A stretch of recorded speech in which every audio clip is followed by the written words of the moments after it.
మనం చూస్తున్న మహర్షి పేరు వికనస మహర్షి.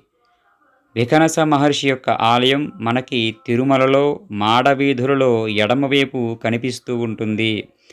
వికనస మహర్షి అంటేనే సాక్షాత్ విష్ణుమూర్తి యొక్క స్వరూపము.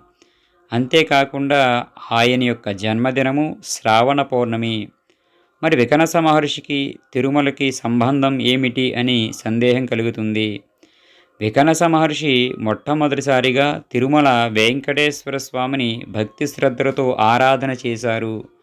అంతేకాకుండా విష్ణుమూర్తి యొక్క ఆరాధన ఏ విధంగా చేయాలి అని మనందరికీ కూడా ఒక గ్రంథం ద్వారా తెలియచెప్పిన స్వామి వికనస మహర్షి.